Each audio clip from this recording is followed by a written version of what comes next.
क्या आपने कभी महसूस किया है कि कभी कभी हम अपनी जिंदगी खुद नहीं जी रहे होते हैं, बल्कि किसी और के सपने को पूरा कर रहे होते हैं। यह कहानी है आरब की। आरब हमेशा क्लास में लास्ट बेंच पर बैठता था, इसलिए नहीं कि उसे पढ़ाई में इंटरेस्ट नहीं था, बल्कि इसीलिए उसे समझ ही नहीं आता कि वो यहाँ क्यों है। इंटर के बाद जब सारे दोस्त अपने अपने सपनों के पीछे भाग रहे थे, किसी को डॉक्टर बनना था, किसी को आईएएस बनना था, लेकिन आरब उसे बस खुश रहना था। लेकिन उसके घर वालों का सपना कुछ और था। वह चाहते थे कि मेरा बेटा इंजीनियर बने, और बस उससे बिना पूछे उसे कोचिंग पढ़ने के लिए भेजने लगा। शुरू के कुछ दिन उसने कोशिश की, बुक फुल्ली लेक्चर अटेंड किए, पर हर फार्मूला उसके लिए एक बोझ बनता जा रहा था। वह रात रात भर जागता पर पढ़ाई नहीं करता, बस छत को देखता रहता और सोचता, क्या ये सच में मेरी जिंदगी है। धीरे धीरे उसने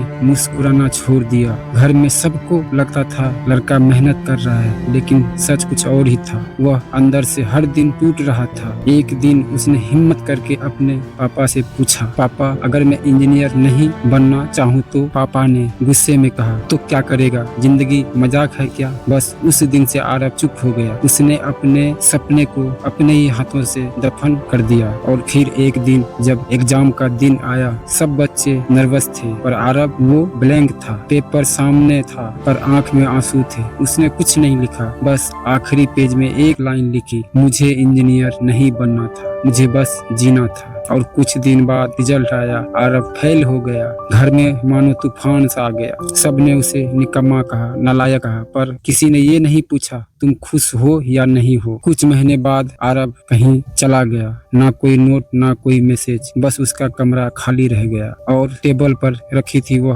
आंसर शीट, जिस पर लिखा था, मुझे इंजीनियर नहीं बनना था, मुझे जीना था। उस दिन उसके पापा पहली बार रोए, क्योंकि उन्हें समझ आ गया था उन्होंने एक इंजीनियर बनाने के चक्कर में एक इंसान खो दिया।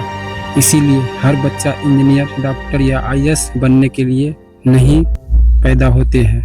कुछ बच्चे सिर्फ खुश रहने के लिए पैदा होते हैं। उन्हें बनने दीजिए जो वह बनना चाहते हैं, वरना एक दिन आपके पास भी सिर्फ पछतावा रह जाएगा और एक खाली कमरा। अगर यह कहानी दिल को छू गई हो तो वीडियो को लाइक करें, शेयर करें, और ऐसे ही इमोशनल स्टोरी के लिए हमारे चैनल को सब्सक्राइब